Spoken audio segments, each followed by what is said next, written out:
Hello everyone, welcome to Internet Learning. Hope you all are doing well. So today we are going to study chapter number 6 of class 7th history, and the chapter's name is Towns, Traders and Craftspersons. So first of all, if you haven't watched the earlier chapters, then please click on the I button. There you will find the playlist. And if you are new to the channel, then please subscribe it and don't forget to press the bell icon so that you never miss an update.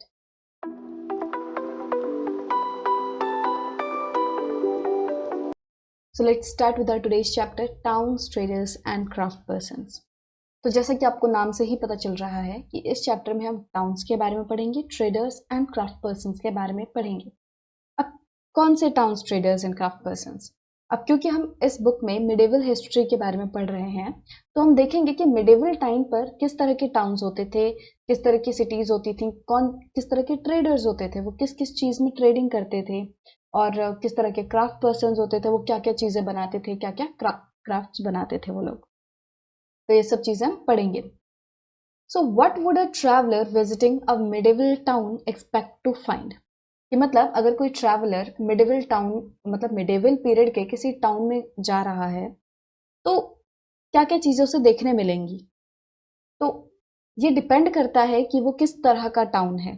क्या वो एक temple town है, या वो कोई administrative centre है, या फिर वो एक कमर्शियल टाउन है, या फिर एक पोर्ट टाउन है। तो ये कुछ एग्जांपल्स दिए हुए हैं। वैसे तो इसके अलावा भी और भी टाउन्स रहते थे, बट मेन जैसे कि टेम्पल टाउन होता है कि जिसमें एक मेन टेम्पल है और सभी लोग जो है वहाँ पे देखने आ रहे हैं, पूजा पाठ करने आ रहे हैं। एडमिनिस्ट्रेटिव सेंटर होता है कि जैसे किसी राजा का सेंटर है, वहीं से वो अपने जो भी काम करता है वो उस एक सिटी से करता है, उस एक टाउन से करता है। कमर्शियल टाउन जहाँ पे ट्रेडिंग वगैरह बहुत ज़्यादा होती है। पोर्ट टाउन जहाँ पे जो कि पोर्ट पर स्थित है, जहाँ पे जो दूसरे देश हैं वहाँ पे समुद्र के रास्ते बाकी सामान जो है ट्रेडिंग इधर उधर की जाती है। तो अगर कोई ट्रैवलर मिडिवल टाउन में जाएगा तो उसे क्या क्या चीज़ें देखने मिलेंगी, ये डिपेंड करेगा कि वो किस तरह का टाउन है, राइट। और बहुत सारे ऐसे भी टाउन होते थे जो कि सेवरल फंक्शंस परफॉर्म करते थे। ये ऐसा टाउन जिसमें टेम्पल भी है, जो कि एडमिनिस्ट्रेटिव सेंटर भी है, कमर्शियल टाउन भी है, तो इस तरीके से जो कि सेवरल फंक्शंस परफॉर्म कर रहा है। सो इस मैप में कुछ इंपॉर्टेंट सेंटर्स दे रखे हैं ट्रेड एंड आर्टिसनल प्रोडक्शन के लिए। मतलब कि वो इंपॉर्टेंट सेंटर्स हैं जहाँ पे ट्रेडिंग बहुत ज़्यादा होती है, ठीक है, जहाँ पे आर्टिसनल प्रोडक्शन होती है, जो शिल्पकारी है वो लोग बहुत ज़्यादा प्रोड्यूस करते हैं। तो उन सब चीज़ों के सेंटर हैं यहाँ पे। तो आप देख सकते हो अजमेर हो गया, पुष्कर, वृंदावन, मुर्शिदाबाद, कैलकाटा, तो ये आप देख सकते हो। Now let's talk about administrative centres. वो टाउन जो कि एडमिनिस्ट्रेटिव सेंटर्स हैं, तो वो किस तरह के होते थे, राइट। सो हमने चैप्टर 2 में चोला डायनेस्टी के बारे में पढ़ा था। Now let's travel in our imagination to Thanjavur, the capital of Cholas, as it was 1000 years ago। So इस सेक्शन में हम एक तरह से थंजावुर घूमने जाएंगे हमारे इमेजिनेशंस में। और थंजावुर जो है वो चोलास की कैपिटल थी आज से लगभग 1000 साल पहले। So the perennial river Kaveri flows near this beautiful town. इस जो थंजावुर टाउन है उसके पास से कावेरी रिवर जो है वो फ्लो करती है, बहती है। और पेरेनियल रिवर है ये। पेरेनियल वो रिवर होती है जो कि पूरे साल बहती है, जिसमें पूरे साल पानी रहता है, ठीक है। तो उस टाइम पे जो कावेरी रिवर है वो पेरेनियल रिवर था।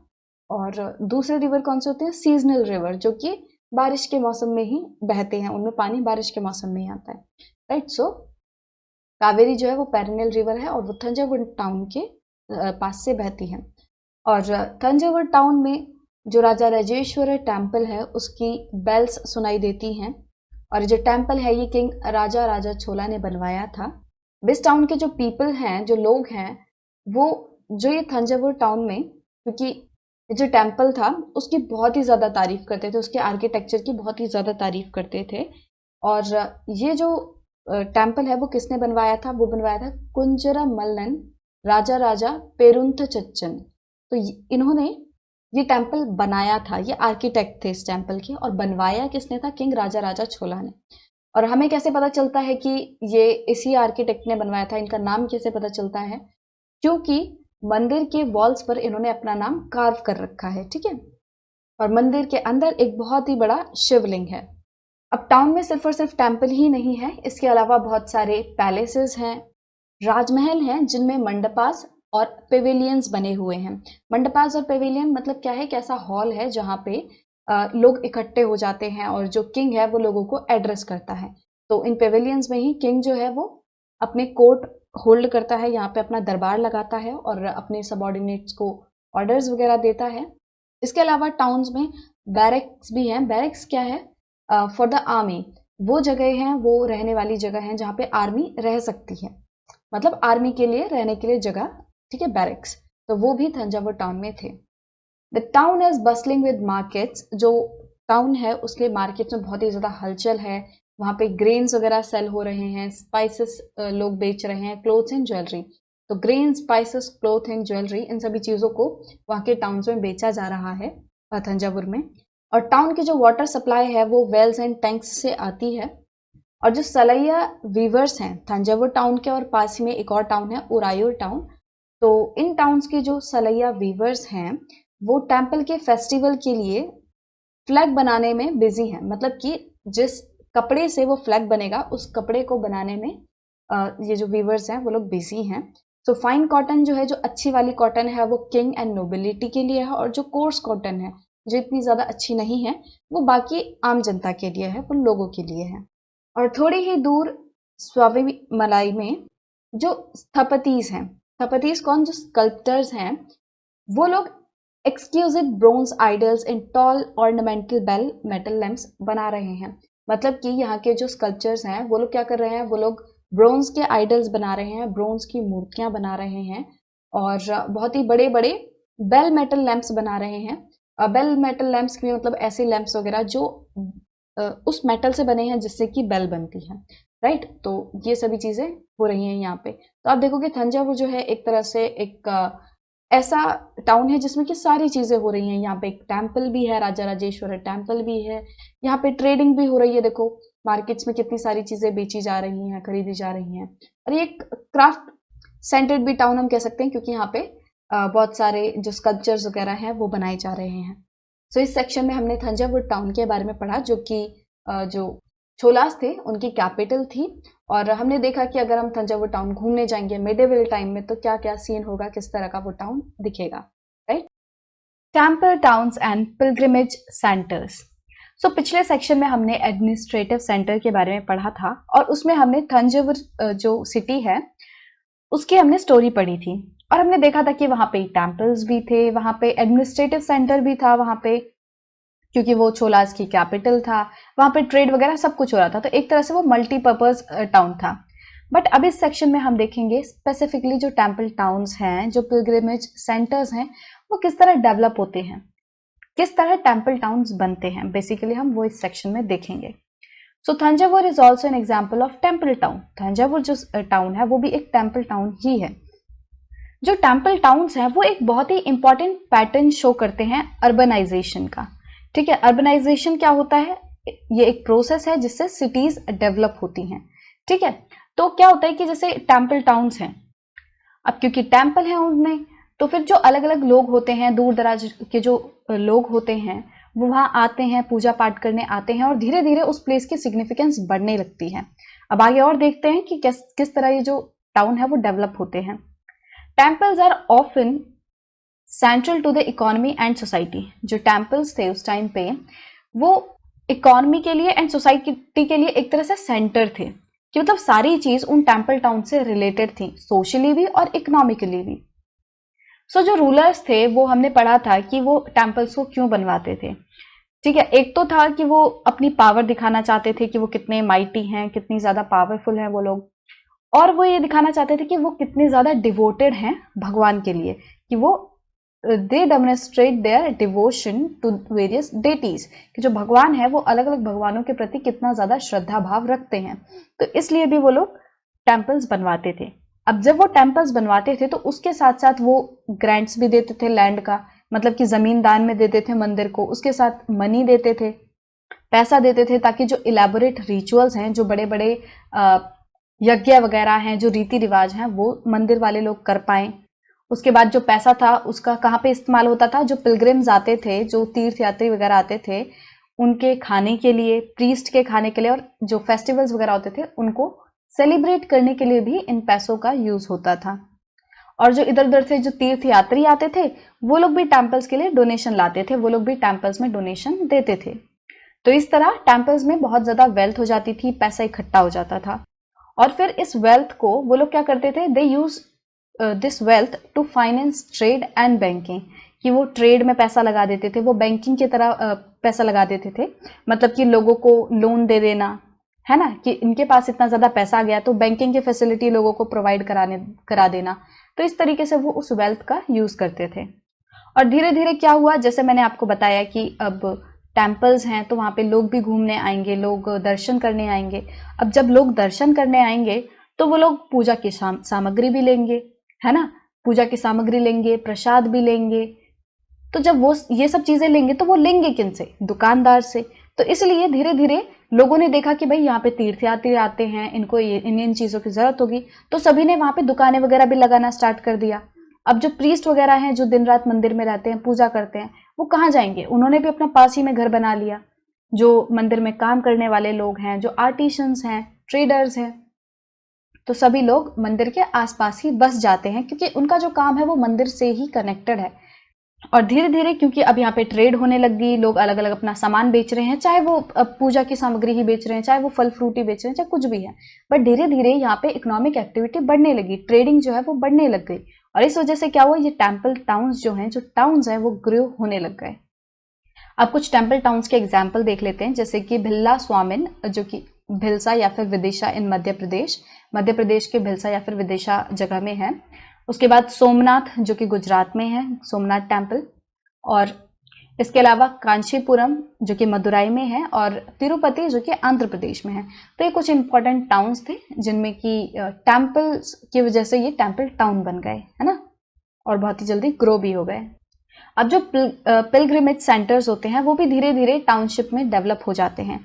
पिलग्रिमेज सेंटर कौन से होते हैं, वो तीर्थ स्थल, ठीक है, जहाँ पे जो लोग हैं, जो भक्त हैं, वो दर्शन करने आते हैं, तीर्थ यात्री आते हैं। तो जैसे कि वृंदावन जो कि उत्तर प्रदेश में है, और तिरुवन्नामलाई जो कि तमिलनाडु में है, ये कुछ एग्जाम्पल्स हैं ऐसे टाउन्स के जो कि पिलग्रिमेज सेंटर्स थे और धीरे धीरे वो लोग डेवलप हो गए टाउन्स में। अब ऐसे ही अजमेर की बात करें, अजमेर जो है ये टाउन राजस्थान में है, और ये चौहान किंग्स का कैपिटल था 12th सेंचुरी में। उसके बाद मुगल्स के टाइम में ये सूबा बन गया, सूबा हेडक्वार्टर बन गया। जो अजमेर है वो एक बहुत ही अच्छा एग्जाम्पल सेट करता है रिलीजियस को एग्जिस्टेंस का, है ना। किस तरह, जो ख्वाजा मोइनुद्दीन चिश्ती थे, जो कि एक सेलिब्रेटेड सूफी सेंट हैं, वो अजमेर में जाकर सेटल हो गए थे, ठीक है, 12th सेंचुरी में वो अजमेर में सेटल हो गए थे, रहने लग गए थे। अब इस वजह से, क्योंकि उन्हें बहुत ज्यादा सूफी सेंट थे, बहुत ज्यादा लोग उनकी आस्था रखते थे उनके प्रति, तो धीरे धीरे अब जहां वो रहेंगे वहीं लोग उनसे मिलने आएंगे। तो क्योंकि जो ख्वाजा मोइनुद्दीन चिश्ती थे वो क्योंकि अजमेर में रहने लग गए थे, तो धीरे धीरे जो डिवोटीज थे सभी क्रीड्स से, वो भी यहीं पे आके उनसे मिलने लग गए। अब अजमेर के पास ही एक लेक है पुष्कर, जिसका नाम है, और इस लेक में भी बहुत सारे पिलग्रिम्स जो हैं वो आते हैं। अब हम ये वाला सेक्शन पढ़ लेते हैं, bronze bell metals and the lost wax technique. अभी लॉस्ट वैक्स टेक्निक क्या होता है वो इसी सेक्शन में पढ़ेंगे हम।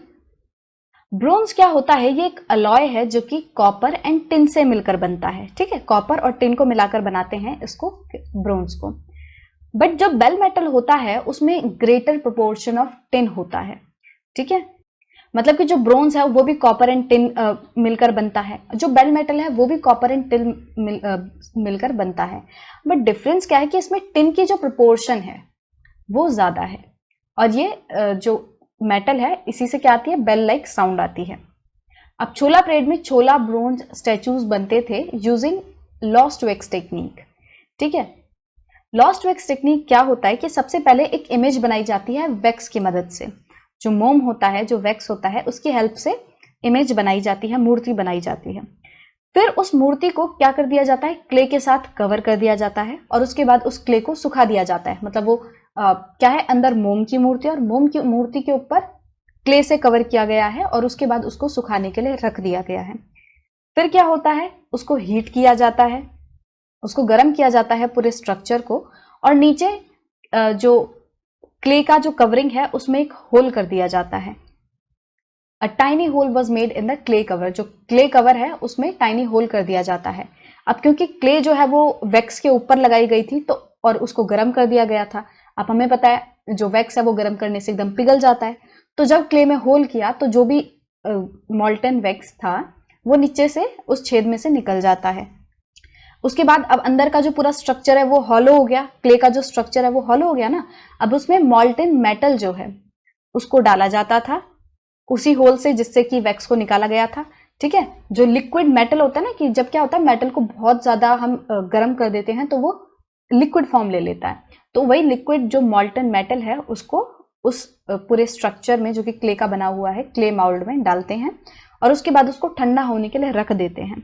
और जब वो एकदम सूख जाता है, एकदम सॉलिडिफाई हो जाता है, उसके बाद उस क्ले कवर को निकाल दिया जाता है और अंदर हमें क्या मिलेगा, मेटल की मूर्ति। ठीक है, फिर उसको अच्छे से क्लीन करके पॉलिश वगैरह कर दिया जाता है और अल्टीमेट जो रिजल्ट है वो कुछ इस तरह का मिलता है। ठीक है, तो ये क्या है, एक ब्रोंज स्टैचू है of Krishna subduing the serpent demon Kaliya. तो ये तो हमें पता ही है कि जो कृष्णा जी थे वो कालिया के सर पे नाच करते हैं, है ना, डांस करते हैं, तो ऐसा कुछ था ना। तो ये उसी सीन को या इस मूर्ति के थ्रू दर्शाया गया है।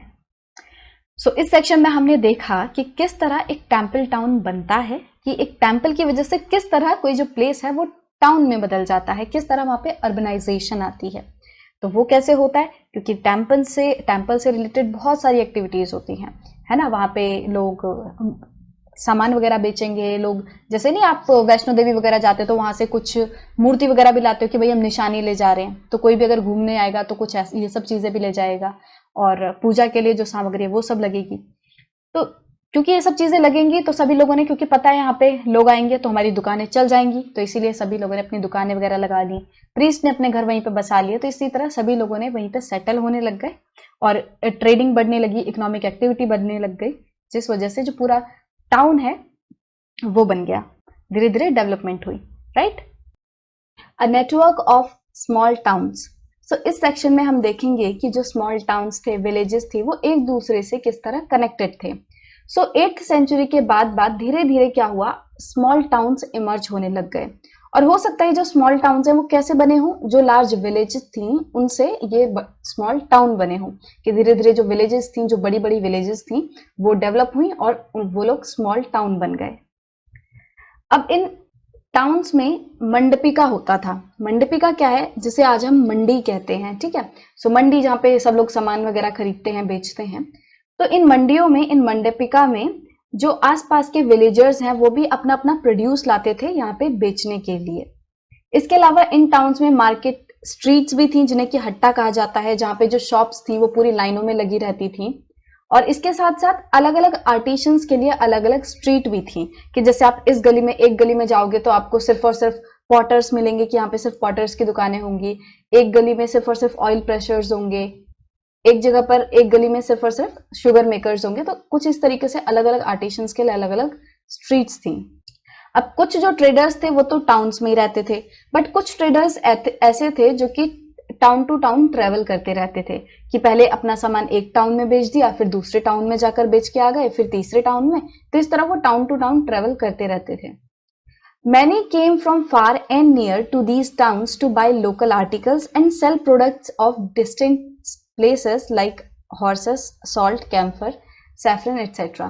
तो क्या है कि अलग अलग जगहों से लोग आते थे, कोई बहुत दूर से लोग आते थे, कुछ पास से ही आ जाते थे, तो लोग जो है अपने अपने सामान लाते थे यहाँ पे बेचने के लिए। ठीक है, जो भी जैसे कि कोई दूर दराज इलाके से आ रहा है और इस पर्टिकुलर एरिया में जहाँ पे वो बेचने आ रहा है वो सामान नहीं मिलता, मान लो हॉर्सेस वगैरह हैं, तो जहां से वो आ रहा है वहां से कुछ सामान ला रहा है और इन मंडपिका में, इन मार्केट्स में बेच दे रहा है, और यहाँ से कुछ सामान खरीद के ले जा रहा है ताकि वो दूसरी जगहों पे जाके बेच सके। तो ऐसा होता था, ट्रेडर्स अपने कुछ सामान लाते थे, उन्हें एक जगह पे बेच देते थे और फिर उसी जगह से कोई और सामान ले जाते थे और दूसरी जगह बेच देते थे।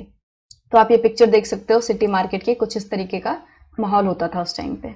तो यूजुअली सामंता जो होते थे, जिन्हें कि बाद में जमींदार भी बुलाया जाता था, तो सामंता या फिर जमींदार जो होते थे वो लोग इन टाउन्स में, या तो इन टाउन्स में ही अपने महल वगैरह बनवा लेते थे, या तो इन टाउन्स के पास अपने पैलेसेस, अपने राजमहल बनवा लेते थे। ठीक है, सो ये जो सामंता होते थे, ये जो जमींदार होते थे, ये ट्रेडर्स पे, आर्टिशंस पे एंड आर्टिकल्स ऑफ ट्रेड, मतलब कि जो व्यापारी हैं, जो आर्टिशंस हैं, जो कलाकार हैं, और जो आर्टिकल्स ऑफ ट्रेड है, मतलब जिन आर्टिकल्स की ट्रेडिंग की जा रही है, जिन चीजों को खरीदा बेचा जा रहा है, तो इन पे टैक्स लगाते थे वो लोग। और कभी कभी ये जो टैक्स कलेक्ट करने का राइट है, वो लोग कौन, सामंता वगैरह, वो लोग टेम्पल अथॉरिटीज को दे देते थे। कि मतलब वो लोग टेम्पल्स को कहते थे, टेम्पल अथॉरिटीज को, कि भाई अब आप हमारे बदले आप इनसे टैक्स वगैरह कलेक्ट कर लो और बाद में हमें दे देना। तो इस तरीके से some time donated the right to collect these taxes to local temples. जो लोकल टेम्पल्स होते हैं उनको टैक्स कलेक्ट करने का राइट दे दिया जाता था। और ये जो मंदिर वगैरह हैं, ये या तो ये सामंता वगैरह खुद बनवाते थे, या फिर जो और रिच मर्चेंट्स होते थे, बड़े बड़े व्यापारी होते थे, वो इन मंदिरों को बनवाते थे। और इन राइट्स को इंस्क्रिप्शंस में रिकॉर्ड किया जाता था, जिन्हें कि आज भी देखा जा सकता है, जो कि आज तक भी सर्वाइव करती हैं। टैक्सेस ऑन मार्केट्स, तो इसमें देखेंगे कि किस किस तरह के टैक्सेस लगाए जाते थे। सो राजस्थान से एक 10th सेंचुरी की इंस्क्रिप्शन मिली है, और उस इंस्क्रिप्शन में क्या लिखा है उसकी काइंड ऑफ समरी यहाँ पे दी हुई है। So there were taxes in kind. Taxes in kind मतलब देखो, दो तरह के टैक्सेस होते हैं, एक होता है इन काइंड और एक होता है in cash, right. In cash, अब देखो नाम से ही पता चल रहा है कि इन कैश मतलब ऐसा टैक्स जो कि आपको कैश के फॉर्म में देना है, आपको मनी के टर्म में देना है। कि मान लो आपको कहें कि आपको एज टैक्स 100 रुपए देने हैं, ठीक है। और इन काइंड मतलब क्या हो गया कि आपको रुपए नहीं देने, आपको कैश नहीं देना, बट आपको कोई चीज देनी है। जैसे कि मान लो कोई शुगर एंड जैगरी वगैरह बनाते हैं लोग, तो उनको बोला गया जितना भी तुम शुगर एंड जैगरी बनाओगे उसका 10% शुगर या फिर जैगरी हमें देना है। तो शुगर एंड जैगरी को ही एज टैक्स दिया जा रहा है, यहाँ पे पैसे नहीं दिए जा रहे, यहाँ पे सामान दिया जा रहा है, ठीक है। तो किन किन चीजों पर टैक्स इन काइंड था? Sugar and jaggery, dyes, thread and cotton, on coconuts, salts, areca nuts, butter, sesame oil, on clothes. तो इन सभी चीजों पर टैक्स इन काइंड था। और इसके साथ साथ ट्रेडर्स पर टैक्स था। ऐसे ट्रेडर्स जो कि मेटल्स के सामान बेचते थे, जो कि मेटल वाली चीजें बेचते थे। डिस्टिलर्स पे टैक्स था। डिस्टिलर्स वो जो वाइन वगैरह बनाते हैं, या फिर और जो ऑन ऑयल था, on cattle fodder and on loads of grain. तो इन सभी चीजों पर भी टैक्स था। So some of these taxes were collected in kind while others were collected in cash. So कुछ जो टैक्स थे वो इन काइंड होते थे, जैसे कि इन चीजों पर जो टैक्स था वो इन काइंड था, और कुछ चीजों पर जो टैक्स है वो इन कैश कलेक्ट होता था, ठीक है, कैश की फॉर्म में। सो इस सेक्शन में हमने देखा कि जो स्मॉल टाउन्स थे वो कैसे बने, बड़ी बड़ी विलेजेस धीरे धीरे डेवलप हुई और स्मॉल टाउन बनी। और इन स्मॉल टाउन में अलग अलग तरह के मार्केट्स थे, मंडपिका था जिसे मंडी कहते हैं हम, हाट थे, और अलग अलग स्ट्रीट्स थी अलग अलग आर्टिशंस के लिए। और ये विलेजेस टाउन्स एक तरह से कनेक्टेड कैसे थे, इसमें नेटवर्क ऑफ स्मॉल टाउन्स क्यों कहा गया है? सो ये सभी विलेजेस जो हैं, टाउन्स जो हैं, वो एक दूसरे से कनेक्टेड है, एक नेटवर्क सा बन रहा है, क्योंकि कुछ लोग यहाँ से सामान खरीद रहे हैं, फिर दूसरे टाउन में जाके बेच रहे हैं, और फिर कुछ लोग उस टाउन से कुछ सामान ला रहे हैं, दूसरों में जाके बेच रहे हैं।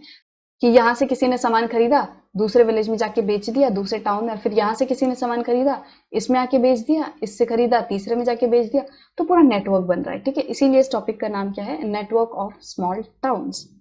फिर हमने देखा कि इसमें जो जमींदार होते थे, जो सामंता होते थे, वो टैक्सेस लेवी करते थे, और कभी कभी वो टैक्स का जो राइट था, टैक्स कलेक्ट करने का राइट, वो टेम्पल्स को भी दे देते थे, right. Traders big and small. So in this section, we are going to study about the traders, both big and small traders. We will look that what kind of traders were there during this time between the 8th and 18th century. What kind of things were being traded during this time, right? So there were many kinds of traders. बहुत तरह के traders थे, ठीक है। ऐसा नहीं था कि कोई एक ही तरह का ट्रेडर है। जैसे कि बंजाराज हो गए। बंजारा कैसे होते हैं? बंजारे को जैसे आपने अपने आसपास हो सकता है आपने देखे भी हों लोग। वो क्या होता है, वो एक जगह से दूसरी जगह पे ट्रैवल करते रहते हैं, उनका कोई फिक्स प्लेस नहीं होता रहने के लिए। They keep on travelling from one place to another. So जब ये लोग एक जगह से दूसरी जगह जाते हैं, ट्रैवल करते हैं, तो ये क्या करते हैं, एक जगह से सामान खरीद लिया और जब दूसरी जगह जाएंगे तो वहां जाके उसे बेच देंगे और रास्ते में उसको बेचते हुए जाते हैं। तो इस तरह ये एक ट्रेडर की कम्युनिटी है। ये लोग अलग अलग चीजों में ट्रेड भी करते हैं और एक जगह से दूसरी जगह ट्रैवल करते हुए। अब कुछ ट्रेडर्स जैसे कि हॉर्स ट्रेडर्स हो गए। हॉर्स ट्रेडर्स जो हॉर्स की, जो घोड़ों की खरीद बेच करते थे। तो हॉर्स ट्रेडर्स ने क्या किया, वो लोगों ने एसोसिएशन बना ली। एक तरह से वो लोग इकट्ठे हो गए, ग्रुप बना लिया, एसोसिएशन बना ली, और उस एसोसिएशन में एक हेडमैन होता था, एक उनका मुखिया होता था, जो कि उन वॉरियर्स से, उन लड़ाकों से नेगोशिएशन करता था। नेगोशिएशन मतलब कि जैसे बातचीत करना, प्राइस फिक्स करना कि भाई तुम इतना ले लो, हम इतना देने को रेडी हैं, तो नहीं, जैसे मोल भाव करते हैं। तो जो हेडमैन होता था एसोसिएशन का, वो वॉरियर्स के साथ, जो कि घोड़ों को खरीदते थे, उनके साथ नेगोशिएट करता था सभी के बिहाफ पर, पूरे जो भी हॉर्स ट्रेडर्स थे जितने में, उनके बिहाफ पर एक इंसान वॉरियर्स से नेगोशिएशन करता था। देखो, जब भी कोई सामान वगैरह बनाता है तो ऐसा जरूरी नहीं होता कि जिस प्लेस पे वो सामान बना रहा है उस प्लेस पे ही उसे सारा सामान बेचने के लिए कस्टमर मिल जाए। ऐसा नहीं होता। तो हो सकता है कि उसे कुछ कस्टमर्स मिल भी जाएं, बट सारा सामान बेचने के लिए उसे अलग अलग जगहों पे जाना पड़ता है, ठीक है, ताकि वो अपने सामान की बिक्री कर सके।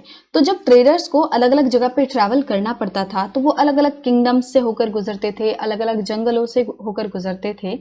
अब क्योंकि बहुत दूर दूर ट्रैवल करना है, बहुत अजीब अजीब रास्तों से ट्रैवल करना है, कुछ खतरनाक होते थे, कहीं पे डाकू वगैरह मिलने का खतरा रहता था। तो अगर कोई अकेले ट्रैवल करेगा तो रिस्क और ज्यादा बढ़ जाएगा। इसीलिए हमने तो कहावत भी सुनी है कि एक से भले दो और एकता में ही शक्ति है, राइट। तो सभी लोग क्या करते थे, वो लोग कारवंस में जाते थे, इकट्ठे होकर ट्रैवल करते थे। जितने भी ट्रेडर्स होते थे कि भाई तुम्हें भी इसी प्लेस पे जाना है तो चलो सारे मिलके इस प्लेस पे जाते हैं। तो सभी लोग ग्रुप बनाकर जाते थे, ठीक है। They usually traveled in caravans and formed guilds to protect their interest. Guilds क्या हो गए, जैसे एसोसिएशन हो गई, ठीक है। तो वो एक दूसरे के इंटरेस्ट को प्रोटेक्ट करने के लिए, सभी के भलाई के लिए वो लोग ग्रुप्स में जाते थे और गिल्ड वगैरह बना लेते थे। सो साउथ इंडिया में 8th सेंचुरी के बाद काफी सारी गिल्ड्स बनी, जैसे कि उनमें से कुछ मोस्ट फेमस हैं मणिग्रामम एंड नाना देसी। तो ये जो दो नाम देखे आपने, मणिग्रामम एंड नाना देसी, ये गिल्ड के नाम हैं, ये एसोसिएशन के नाम है साउथ इंडिया में। और ये जो गिल्ड्स थी, ये ना ही सिर्फ पेनिनसुला एरिया में, पेनिनसुला क्या होता है, जो कि 3 तरफ से पानी से घिरा हुआ होता है। तो हमारे इंडियन जो पेनिनसुला है उसकी बात की जा रही है यहाँ पे। तो जो पेनिनसुला है, इस वाले एरिया में तो ये लोग ट्रेड करते ही करते थे, बट इसके अलावा ये लोग south East Asia and China के साथ भी ट्रेड करते थे, अपना सामान खरीदना और बेचना करते थे। इसके अलावा कुछ कम्युनिटीज थी, जैसे कि छेतियार्स एंड मारवाड़ी ओसवाल्स। तो ये लोग भी धीरे धीरे एक बड़े ही इंपॉर्टेंट ट्रेडिंग ग्रुप्स बन गए, ठीक है। इसके अलावा जो गुजराती ट्रेडर्स थे, जैसे कि हिंदू बनियास एंड मुस्लिम बोहरास, तो ये लोग भी काफी इंपॉर्टेंट ट्रेडिंग ग्रुप बन चुके थे। और ये लोग Red Sea, Persian Gulf, East Africa, South East Asia and China वाले इलाके के साथ ट्रेड करते थे, इनके पोर्ट्स पे ट्रेडिंग करते थे। अब ये लोग इन पोर्ट्स पे, कहाँ पे, रेड सी, पर्शियन गल्फ, इन सभी के जो पोर्ट्स हैं वहां पे स्पाइसेस एंड टेक्सटाइल्स को बेचते थे। अब जहां पे जो चीज बनेगी, जो चीज जो बनाएगा उसी को तो वो बेचेगा। तो जो हमारे यहाँ के जो ट्रेडर्स थे, जो गुजराती ट्रेडर्स, तो ये लोग टेक्सटाइल्स एंड स्पाइसेस को बेचते थे इन पोर्ट्स पे, और इसके बदले वहां से क्या लाते थे, गोल्ड लाते थे, आइवरी लाते थे, एंड उसके अलावा स्पाइसेस लाते थे, tin and Chinese blue pottery and silver from South East Asia and China. तो South East and Asia and China वाले इलाके से ये लोग spices, tin, Chinese blue pottery and silver लाते थे, और अफ्रीका से ये लोग गोल्ड एंड आइवरी लाते थे। आइवरी क्या होता है कि जैसे ये हॉर्न वगैरह होते हैं, हाथी के दांत होते हैं, तो उस चीज को कहते हैं ivory. The towns on the west coast were home to Arab, Persian, Chinese, Jewish and Syrian Christian traders. तो जो कोस्टल एरिया है, वेस्ट वाले तरफ, हमारे इंडियन सबकॉन्टिनेंट के वेस्ट वाला जो एरिया है, कोस्टल एरिया है, वहां पे Arab, Persian, Chinese, Jewish and Syrian Christian traders आते थे, ठीक है, और ट्रेड वगैरह करते थे। सो रेड सी के पोर्ट्स पर इंडियन स्पाइसेस एंड क्लोथ्स बिका करते थे, और धीरे धीरे इन जो रेड सी का पोर्ट है, यहाँ से इटालियन ट्रेडर्स जो थे वो लोग इन चीजों को परचेज करते थे। इंडियन स्पाइसेस एंड क्लोथ्स को इटालियन ट्रेडर्स परचेज करते थे, और फिर यहाँ से यूरोपियन मार्केट्स में ये सभी चीजें पहुंच जाती थी, और यहाँ से बहुत ही ज्यादा प्रॉफिट मिल रहा था हमारे ट्रेडर्स को। अब वो स्पाइसेस जो कि ट्रॉपिकल क्लाइमेट में उगते हैं, जैसे कि paper, cinnamon, nutmeg, dried ginger etcetera, तो ये सभी वो मसाले हैं जो कि ट्रॉपिकल क्लाइमेट में उगते हैं। तो हमारा जो इंडियन सबकॉन्टिनेंट है, उसका भी जो नीचे वाला एरिया है वो भी ट्रॉपिकल क्लाइमेट में आता है। तो यहाँ पे भी ये सभी स्पाइसेस उगते थे। तो हमारे जो ट्रेडर्स हैं वो स्पाइस में ट्रेड करते थे, स्पाइस को बेचते थे। तो ये जो स्पाइसेस हैं, ये यूरोपियन कुकिंग का एक बहुत ही इंपॉर्टेंट पार्ट बन चुके थे। और हमारे जो कॉटन क्लोथ थे वो भी बड़े ही अट्रैक्टिव थे। इन कॉटन क्लोथ्स ने बाकी जो ट्रेडर्स थे उन्हें बहुत ज़्यादा अट्रैक्ट किया इंडिया की तरफ, एंड इवेंचुअली जो यूरोपियन ट्रेडर्स थे वो इंडिया की तरफ अट्रैक्ट हुए और यहाँ पे आने लग गए। सो हम काबुल के बारे में पढ़ लेते हैं यहाँ पे। With its rugged mountainous landscape, Kabul became politically and commercially important from the 16th century onwards। तो 16th सेंचुरी के बाद से जो काबुल है, जो कि आज के प्रेजेंट डे अफगानिस्तान में है, अफगानिस्तान की कैपिटल है काबुल, राइट। सो वो एक बहुत ही इंपॉर्टेंट सिटी बन गया, किस लिए? कमर्शियली भी एंड पॉलिटिकली भी। सो काबुल एंड कांधार भी जो है वो अफगानिस्तान में ही है। तो ये दोनों जो सिटीज हैं ये सिल्क रूट से लिंक्ड हैं, कनेक्टेड हैं।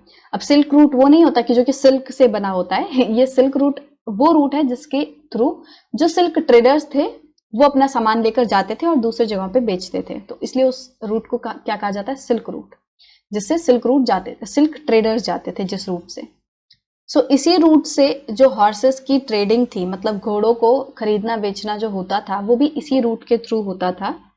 सो 17th सेंचुरी में जीन बैप्टाइज टेवर्नियर, जो कि एक डायमंड मर्चेंट थे, उन्होंने काबुल में होने वाली हॉर्स ट्रेड का एस्टिमेशन किया कि वो लगभग 30,000 रुपए की सालाना ट्रेड होती थी काबुल में घोड़ों की, ठीक है, जो कि उस टाइम पे बहुत ही ज्यादा अमाउंट था। आप 17th सेंचुरी में देख सकते हो, क्या 30,000 तो आज भी आपको बहुत ज्यादा लगेंगे, बट देखो कि 17th सेंचुरी में उसकी क्या कीमत होती होगी, कितना ज्यादा अमाउंट था ये। तो इतने ज्यादा अमाउंट से काबुल में हॉर्स की ट्रेडिंग होती थी।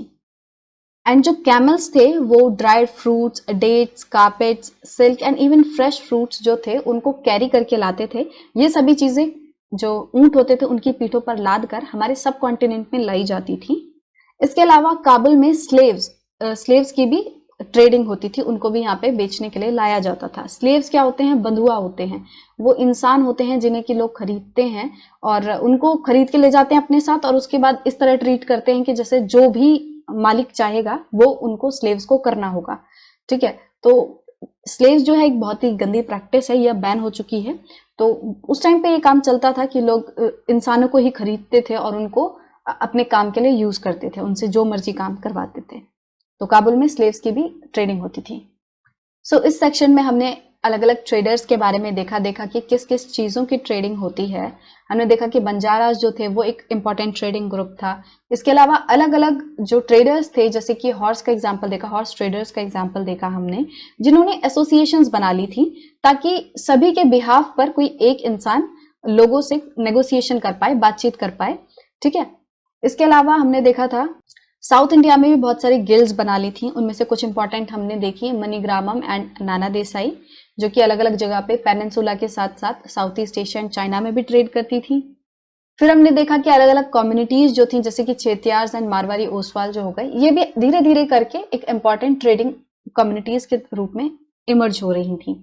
उसके बाद हमने देखा कि जो गुजराती ट्रेडर्स थे वो किस तरह अलग अलग जगहों से, रेड सी हो गया, पर्शियन गल्फ वगैरह हो गया, तो इनके पोर्ट्स पे ट्रेडिंग करते थे और किन किन चीजों की ट्रेडिंग करते थे वो भी देखा हमने, है ना। फिर हमने देखा कि किस तरह जो हमारे यहाँ की चीजें थी वो धीरे धीरे करके यूरोपियन मार्केट्स में पहुंच गई, कि जो इटालियन ट्रेडर्स थे वो रेड सी के पोर्ट से हमारा सामान खरीदते थे और उसके बाद यूरोपियन मार्केट्स में पहुंचा देते थे। फिर हमने काबुल के बारे में पढ़ा, ठीक है। Crafts in towns. So Bidar के जो क्राफ्ट पर्सन्स थे वो लोग कॉपर एंड सिल्वर में इनले वर्क करने के लिए बहुत ही ज्यादा फेमस थे और इसीलिए इस क्राफ्ट को लोग बिदरी के नाम से बुलाने लगे। तो जो वर्ड है बिदरी वो बिदर से ही निकल के आया है। जो पांचाल एंड विश्वकर्मा कम्युनिटी थी, जिसमें कि gold Smiths, bronze Smiths, black Smiths, masons and carpenters आते थे, मतलब कि पांचालास या फिर विश्वकर्मा जो कम्युनिटी थी उसमें अलग अलग तरह के क्राफ्ट पर्सन थे, चाहे वो गोल्ड स्मिथ हो, ब्रोंज स्मिथ, ब्लैक स्मिथ, और ये सभी लोग इस कम्युनिटी के अंदर आते थे। और ये सभी लोग टेम्पल्स को बनवाने के लिए बहुत ही ज्यादा इंपॉर्टेंट होते हैं। हमें पता ही है अगर टेम्पल बनेगा तो उसमें सभी तरह के लोगों की जरूरत होगी, उसमें गोल्ड स्मिथ की भी जरूरत होगी। मान लो कोई मूर्ति वगैरह बन रही है सोने की तो उसमें गोल्ड स्मिथ की जरूरत होगी। मैसन्स की जरूरत होती है जो कि पत्थरों को काटते हैं, उससे कुछ बनाते हैं, ठीक है, क्योंकि जो मंदिर है उनमें पत्थरों का भी यूज बहुत ज्यादा होता है, तो पत्थर पे जो नक्काशी वगैरह करते हैं तो उनकी जरूरत तो होगी। कारपेंटर्स की जरूरत होगी। तो इन सभी लोगों की बहुत ज्यादा जरूरत होती है, इनके बिना जो टेम्पल बिल्डिंग है वो नहीं हो पाती थी।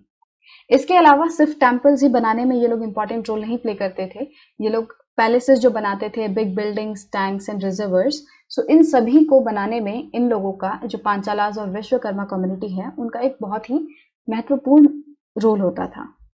इसी तरह सालियार या फिर काइकोलर्स जो कम्युनिटी थी वीवर्स की, वो धीरे धीरे प्रॉस्पेरस होने लग गई, उसके पास जो पैसा है वो बढ़ने लग गया, वो समृद्ध होने लग गई। और जब पैसा आया तो फिर धीरे धीरे जो टेम्पल्स हैं उनमें भी ये लोग डोनेशंस देने लग गए। अब इस टाइम पे क्या हुआ, जो अलग अलग एस्पेक्ट्स होते हैं क्लोथ बनाने के, कपड़ा बनाने में, ऐसा तो है नहीं कि बस कपड़ा पौधे में उग के आता है, ऐसा नहीं होता, एक पूरा प्रोसेस होता है कि कॉटन से पूरा मान लो कपड़ा बन रहा है, तो फिर पहले कॉटन उगाई जाएगी, फिर उसको स्पिन किया जाएगा, उससे थ्रेड वगैरह बनाया जाएगा, फिर कपड़ा बनाया जाएगा, तो ये पूरा प्रोसेस होता है। तो धीरे धीरे करके क्या हुआ, इस टाइम पे हर एक एस्पेक्ट जो है वो एक इंडिपेंडेंट क्राफ्ट बन गया। हर एक जो प्रोसेस होता है क्लॉथ मेकिंग का, वो एक स्पेशलाइज्ड एंड इंडिपेंडेंट क्राफ्ट बन गया कि कुछ लोग जो है वो सिर्फ एक ही तरह का काम कर रहे हैं, वो लोग सिर्फ कॉटन उगा रहे हैं, कुछ लोग जो है वो सिर्फ और सिर्फ स्पिनिंग कर रहे हैं, कुछ लोग जो है सिर्फ और सिर्फ वीविंग कर रहे हैं। तो इस तरीके से अलग अलग जो स्टेप्स हैं, अलग अलग जो प्रोसेस है क्लॉथ मेकिंग में, वो एक इंडिपेंडेंट एंड स्पेशलाइज्ड क्राफ्ट बन गए। सो आप यहाँ पिक्चर्स में देख सकते हो, ये 17th सेंचुरी में बना हुआ एक कैंडल स्टैंड है ब्रास का, और फिर यहाँ पे जो है एक शॉल का बॉर्डर दिया हुआ है। तो कुछ इस तरीके से लोग जो है वो क्राफ्ट परफॉर्म करते थे। The changing fortunes of towns. तो क्या होता है कि हमेशा जिस तरह की इंपॉर्टेंस एक टाउन की होती है वो पूरे टाइम नहीं चलती, वो हमेशा उतनी ही इंपॉर्टेंस बरकरार नहीं रहती। एक पॉइंट ऑफ टाइम में हो सकता है उसकी इंपॉर्टेंस एकदम पीक पे हो, बहुत ज़्यादा हो, और हो सकता है कुछ टाइम बाद उसकी इंपॉर्टेंस एकदम खत्म हो चुकी हो। ठीक है, तो जैसे कि हम अहमदाबाद का एग्जाम्पल देखते हैं, अहमदाबाद गुजरात में। सो इस टाइम पे धीरे धीरे करके क्या हुआ, अहमदाबाद जो है वो एक मेजर कमर्शियल सिटी बन गया। ठीक है, यहाँ पे बहुत ज़्यादा ट्रेड वगैरह होने लग गया, ये एक इम्पॉर्टेंट सिटी बन गया। और साथ ही साथ सिटीज़ जैसे कि थंजावुर हैं, वो साइज एंड इम्पॉर्टेंस दोनों में ही कम हो गया। तो ऐसा ही होता है कि over a period of time कुछ चीज़ों ने, कुछ सिटीज़ ने इंपॉर्टेंस गेन कर ली, और कुछ सिटीज़ की इंपॉर्टेंस जैसे कि थंजावुर हो गई, उसकी कम हो गई इंपॉर्टेंस।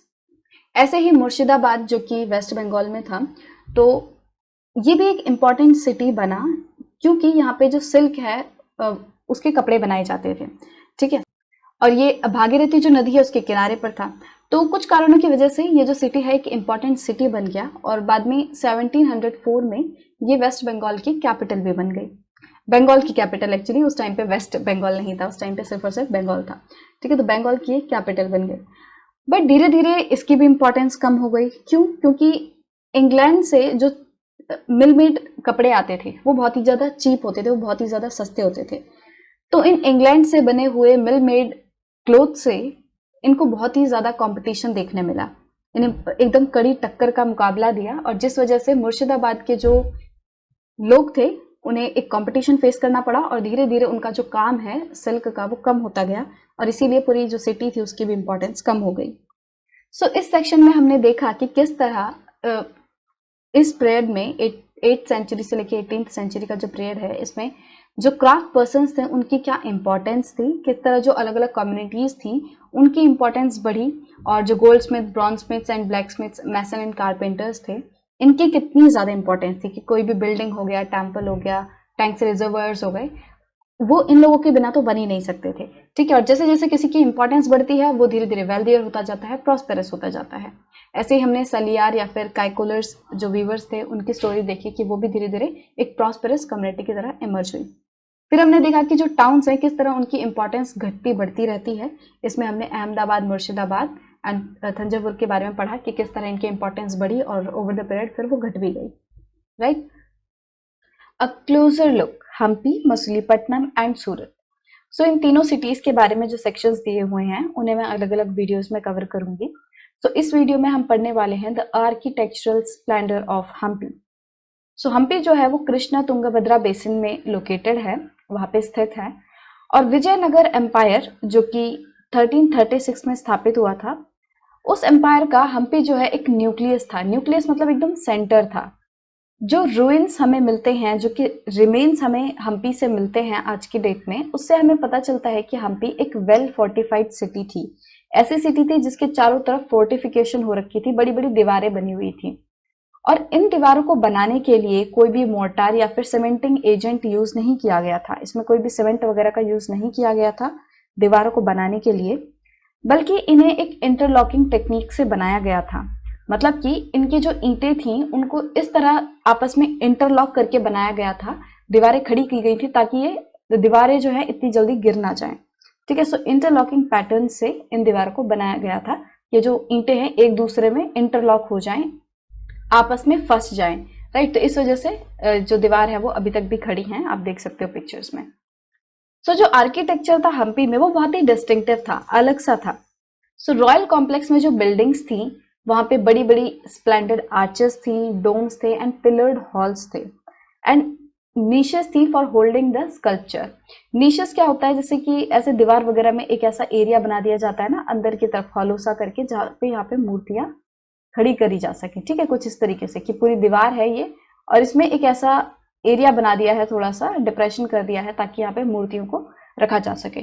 तो जो नीशेस थी फॉर होल्डिंग द स्कल्पचर्स वो भी यहाँ पे देखने मिलेंगे, राइट। इसके अलावा यहाँ पे स्प्लेंडेड आर्चेस थी, बड़े बड़े डोम्स थे, पिलर्ड हॉल्स थे, ऐसे हॉल थे जो कि पिलर्स के सहारे से बने हुए थे।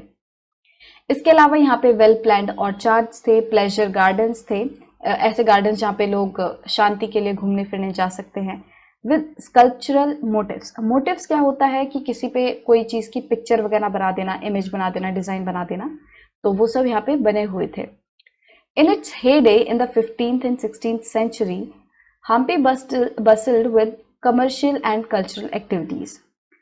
सो उसके हेडे में, हेडे मतलब कि ऐसा दौर जबकि ये एकदम बहुत ही पावरफुल टाउन था, पावरफुल सिटी थी, बहुत ही रिच थी ये सिटी। कब से कब तक, 15th and 16th सेंचुरी के बीच में जो हम्पी थी वो बहुत ही समृद्ध थी। तो उस टाइम पे यहाँ पे बहुत ही ज्यादा commercial and cultural activities perform की जाती थी, बहुत ही ज्यादा ट्रेड वगैरह होता था, कल्चरल एक्टिविटीज होती थी और अलग अलग तरह के लोग जैसे कि मुस्लिम मर्चेंट्स हो गए, Chettis and agents of European traders, European traders जो थे जैसे कि पोर्तुगीज हो गए, इन सभी तरह के लोगों से हम्पी की मार्केट जो है वो एकदम खचाखच भरी रहती थी, वहां पे एकदम हलचल रहती थी, भीड़ भाड़ रहती थी। अब टेम्पल्स, जैसा कि हमें पता ही है, टेम्पल्स जो है वो कल्चरल इकोनॉमिकल एक्टिविटीज के एकदम हब होते हैं। तो हम्पी में भी जो टेम्पल्स थे वो हब थे कल्चरल एक्टिविटीज के। एंड जो देवदासीज थी, देवदासीज मतलब टेम्पल डांसर्स, ऐसे लोग जो कि मंदिर में डांस करते हैं भगवान के लिए, तो वो लोग डेटी के आगे, रॉयल्टी एंड मासेस के आगे, मतलब कि राजा के आगे, सभी लोगों के आगे वो लोग भगवान के लिए परफॉर्म करते थे। और कहाँ पे परफॉर्म करते थे? मैनी पिलर्ड हॉल्स में परफॉर्म करते थे। मैनी पिलर्ड हॉल्स क्या होते हैं कि मतलब ऐसा हॉल है जो कि बहुत सारे पिलर्स हैं जिसमें, ठीक है, तो वहां पे करते थे। और कौन सा मंदिर था हम्पी में? विरूपाक्षा टेम्पल।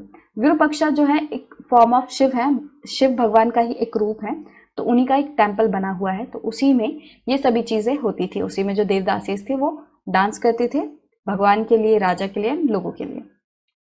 सो इस टाइम पे महानवमी त्योहार, जिसे कि आज हम नवरात्रि कहते हैं, महानवमी के त्योहार को साउथ में बड़े ही धूमधाम से मनाया जाता था इस टाइम पे। और आर्कियोलॉजिस्ट को एक महानवमी प्लेटफॉर्म मिला है जहां पे जो राजा है अपने गेस्ट का स्वागत सत्कार करता था, अपने सबऑर्डिनेट्स एंड चीफ से ट्रिब्यूट एक्सेप्ट करता था, उपहार वगैरह एक्सेप्ट करता था। और इसके बाद जो डांस होता था, म्यूजिक परफॉर्मेंस होते थे और जो रेसलिंग होती थी, जो दंगल वगैरह होता था, तो इन सभी चीजों को वो उस प्लेटफॉर्म से देखा करता था। Hampi fell into ruin following the defeat of Vijayanagara in 1565 by the Deccani sultans. तो ये जो डेक्कनी सुल्तान्स थे, the rulers of Golconda, Bijapur, Ahmednagar, Berar and Bidar, तो जो डेक्कनी सुल्तान्स थे ये सभी रूलर्स थे, इन्होंने विजयनगर को हरा दिया था। विजयनगर जो एम्पायर था उनके रूलर्स को हरा दिया था 1565 में। और इस डिफीट के बाद जो हम्पी है वो एक तरह से तहस नहस हो गया, पूरा बर्बाद सा हो गया। अ फोर्टिफाइड सिटी। सो 16th सेंचुरी में एक पोर्टुगीज ट्रैवलर थे डोमिंगो पेस, तो उन्होंने हम्पी को कुछ इस तरीके से डिस्क्राइब किया था। At the entrance of the gate where those pass who came from Goa, मतलब कि गोवा से आने वाले लोग जिस गेट से होकर गुजरते थे, उस गेट के अंदर this king has made with in it a very strong city fortified with walls and towers. उस गेट के अंदर किंग ने बहुत ही सुंदर सी सिटी बना रखी है, बहुत ही मजबूत सिटी बना रखी है, जिसके कि चारों तरफ फोर्टिफिकेशन हो रखी है, वॉल्स एंड टावर्स के साथ, दीवारों से और बड़े बड़े टावर्स से जो पूरी सिटी है वो घिरी हुई है। और ये जो दीवारें हैं वो बाकी दीवारों की तरह नहीं है, बाकी जो सिटीज में दीवारें देखने मिलती हैं उनकी तरह नहीं है, ये बहुत ही अलग तरीके से बनी हुई हैं। They are made of very strong masonry, और ऐसी जो स्ट्रॉन्ग मैसनरी है, ऐसा जो पत्थर का काम है वो कहीं और मुश्किल ही देखने मिलेगा। और अंदर सिटी के बहुत ही सुंदर सुंदर बिल्डिंग्स हैं जिनकी जो रूफ्स हैं वो एकदम फ्लैट है। A gateway to the west, Surat. So in this section we are going to study about the city Surat. So Surat in Gujarat was the emporium of western trade. So Mughal period में सूरत जो है वो एक emporium था। Emporium क्या होता है? Emporium ऐसी जगह होती है जहाँ पे दूर दराज के इलाकों से सामान लाया जाता है और फिर उनको खरीदा और बेचा जाता है। इसके साथ साथ कैम्ब्रिज, जिसे कि आज हम खंबत कहते हैं, और अहमदाबाद, ये जो सिटीज थी ये भी इंपॉर्टेंट एम्पोरियम थे, इंपॉर्टेंट सिटीज थी। अब सूरत को वेस्ट एशिया के साथ होने वाली ट्रेड का गेटवे भी कहा जाता है। क्यों? क्योंकि जो भी ट्रेड होती थी वेस्ट एशिया के साथ वो ज्यादातर सूरत के पोर्ट से ही होती थी, कि जो हमारे लोग थे वो यहाँ पे सूरत के पोर्ट के थ्रू अपना सामान दूसरे देशों में भेज देते थे, और दूसरे देशों के जो लोग होते थे, जो ट्रेडर्स होते थे, वो सूरत के पोर्ट पर आकर अपना सामान यहाँ पे बेचते थे। और इसके साथ साथ सूरत को गेटवे टू मेक्का भी कहा जाता है। गेट टू मेक्का क्यों कहा जाता है? क्योंकि बहुत सारे जो पिलग्रिम्स की शिप होती थी, जो तीर्थ यात्रियों की शिप होती थी, वो यहीं से जाती थी। जो सूरत का पोर्ट है यहीं से होकर वो जाती थी। कहाँ के लिए? मेक्का के लिए, जो कि मुस्लिम्स का तीर्थ स्थल है। सो जो सूरत सिटी थी वो एक कॉस्मोपॉलिटन सिटी थी। कॉस्मोपॉलिटन सिटी कौन सी होती है? जहाँ पे वर्ल्ड के अलग अलग पार्ट से लोग आकर रहते हैं, मतलब वर्ल्ड के अलग अलग कल्चर्स का यहाँ पे इम्पैक्ट होता है। And people of all caste and creeds live there, तो हर कास्ट एंड क्रीड्स के जो लोग थे वो सूरत में रहते थे। 17th सेंचुरी में पोर्तुगीज, डच एंड इंग्लिश जो मर्चेंट्स थे उनकी फैक्ट्रीज एंड वेयर हाउसेस थे सूरत में।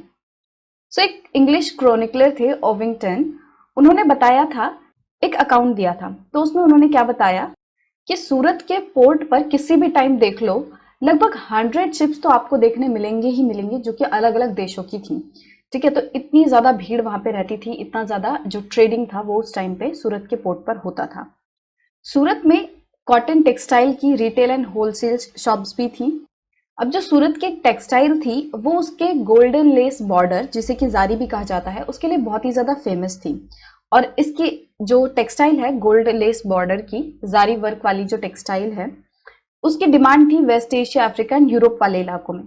सो जो स्टेट थी, मतलब जो उस टाइम पे रूलिंग वगैरह कर रहे थे, जो गवर्नमेंट थी उस टाइम की, उसने बहुत सारे रेस्ट हाउसेस बनवाए थे ताकि जो अलग अलग लोग हैं, जो मर्चेंट्स वगैरह ट्रेडर्स आ रहे हैं, ताकि उनको किसी तरह की प्रॉब्लम ना हो, ताकि वो थोड़ा आराम वगैरह कर सके, तो उसके लिए रेस्ट हाउसेस बनवाए थे।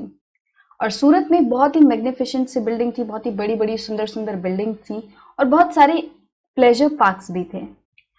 इसके अलावा काठियावाड़ सेट्स और जो महाजन्स होते हैं, मनी चेंजर्स जिन्हें कहते हैं, इन लोगों के बहुत ही बड़े बड़े ह्यूज बैंकिंग हाउस थे, बड़े बड़े बैंकिंग हाउस थे सूरत में। और सूरत की जो हुंडीज थी वो दूर दराज वाले इलाकों में भी एक्सेप्टेड थी, मतलब कि जो फार ऑफ मार्केट्स थी of Cairo in Egypt, Basra in Iraq and Antwerp in Belgium, तो इन इलाकों की जो मार्केट्स थी वहां पे सूरत की हुंडीज को एक्सेप्ट किया जाता था। अब हुंडी क्या होती है? सो हुंडी एक नोट होता है जिसपे क्या लिखा होता है कि इस इंसान ने कितने पैसे यहाँ पे जमा करवाए हैं। It is a note recording a deposit made by a person. एक पर्सन ने कितना डिपॉजिट किया है एक जगह पे, तो उसी का नोट होता है। अब इस डिपॉजिटेड अमाउंट को कभी भी क्लेम किया जा सकता है किसी भी दूसरे प्लेसेस पर, बट आपको बस ये रिकॉर्ड दिखाना पड़ेगा, ये हुंडी दिखानी पड़ेगी।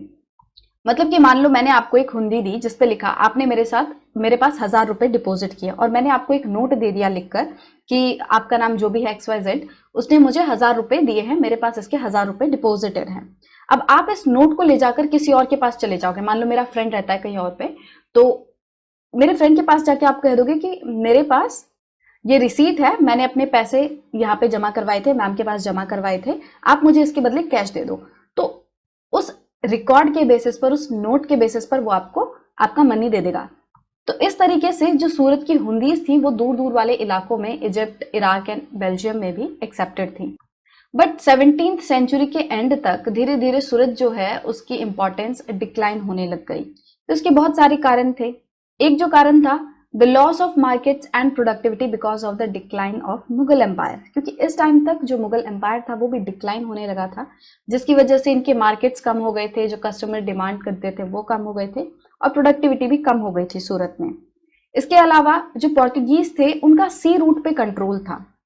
अब जिस रास्ते से कोई सामान जा रहा है, दूसरे देशों से सामान आ रहा है, अगर उस रास्ते पे कोई एक पर्टिकुलर कम्युनिटी, पर्टिकुलर लोग अगर उस पर कंट्रोल कर लेंगे तो दूसरों के लिए वो दिक्कत ही खड़ी करेंगे ना। तो इसीलिए सूरत के जो पोर्ट्स थे, जो ये सी रूट्स थे, वहां पे पोर्टुगीज का कंट्रोल हो रखा था। और साथ ही साथ इस टाइम पे सूरत को बॉम्बे से बहुत ही कड़ा टक्कर मिल रहा था। मतलब कि यहाँ पे स्टिफ कंपटीशन फेस करना पड़ रहा था सूरत को बॉम्बे से, क्योंकि यहाँ पे इंग्लिश ईस्ट इंडिया जो कंपनी थी उसने अपना हेडक्वार्टर लगा लिया था, हेडक्वार्टर शिफ्ट कर लिया था 1668 में। तो फिर बॉम्बे से सूरत को बहुत ही कड़ा कंपटीशन मिल रहा था। बट अगर हम आज की बात करें तो सूरत जो है एक बहुत ही इंपॉर्टेंट कमर्शियल सेंटर है हमारे देश के लिए। सो इस सेक्शन में हमने सूरत के बारे में देखा, हमने देखा कि किस तरह वो एक बहुत ही इंपॉर्टेंट सिटी थी जहाँ पे अलग अलग जगहों से लोग आते थे, ट्रेड करते थे। और सूरत के जो इम्पोर्टेंट टेक्सटाइल थी वो बहुत ही फेमस थी, ज़ारी वर्क बहुत ही फेमस था, उसका यूरोप मार्केट में बहुत ही ज़्यादा डिमांड थी। और सूरत की जो हुंडीज थी वो अलग अलग इलाकों में एक्सेप्टेड थी। बट 17th सेंचुरी के एंड तक सूरत जो है उसकी इंपॉर्टेंस धीरे धीरे घटने लगी और इसके हमने कई से कारण देखे, right. Fishing in troubled waters, Machilipatnam.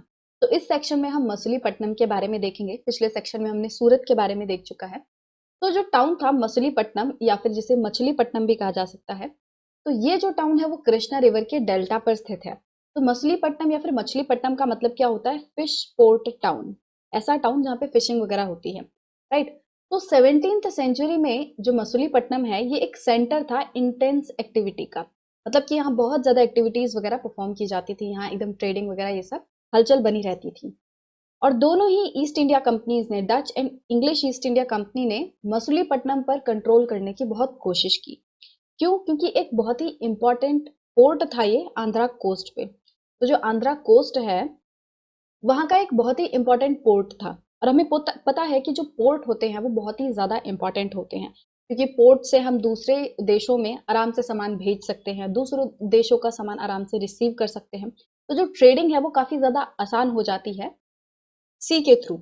और इसीलिए पोर्ट्स जो है वो बहुत ही इंपॉर्टेंट रोल प्ले करते हैं।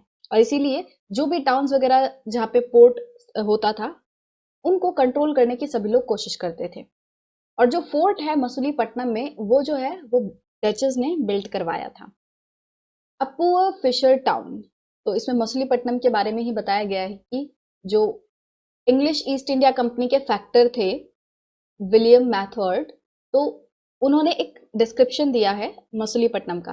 तो विलियम मैथवर्ड ने, कौन थे ये? Factor of English East India company. तो फैक्टर क्या होता है? फैक्टर जो है वो यूरोपियन ट्रेडिंग कंपनीज का जो भी ट्रेडिंग वगैरह होती थी, जो भी ट्रेडिंग एक्टिविटीज होती थी उनका ऑफिशियल इंचार्ज होता था। तो उस पर्सन को कहते थे factor.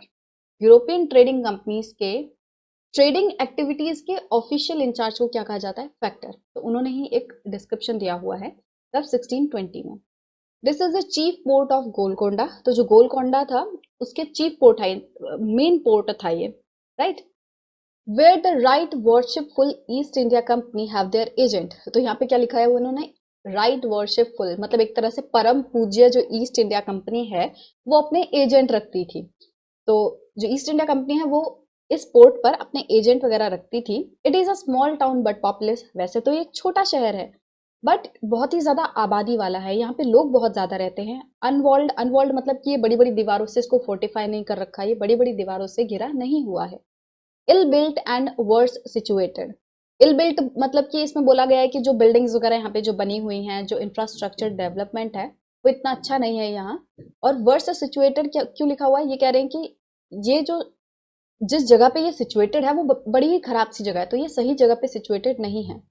With in all the springs are brackish. और इसमें बोला है कि इस टाउन के अंदर जितनी भी सारी स्प्रिंग्स वगैरह हैं वो ब्रैकिश हैं, मतलब कि खारे पानी की नदियां हैं।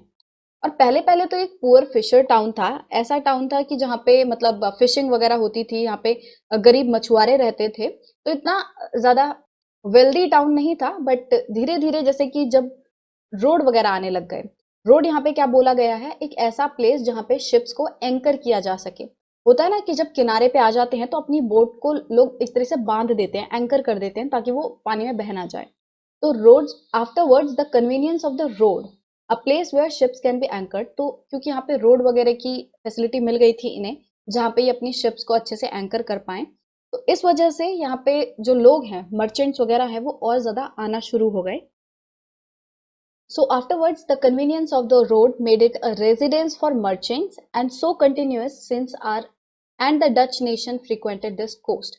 क्योंकि ये कह रहे हैं, क्योंकि जो इंग्लिश ईस्ट इंडिया कंपनी है एंड जो डच लोग हैं, तो वो लोग क्योंकि इस पोर्ट से आते जाते रहते थे, क्योंकि यहाँ पे हलचल बनी रहती थी, ट्रेडिंग होती रहती थी, इसलिए जो मर्चेंट्स वगैरह है वो भी यहाँ पे आके स्थित हो गए, यहाँ पे आके सिचुएटेड हो गए।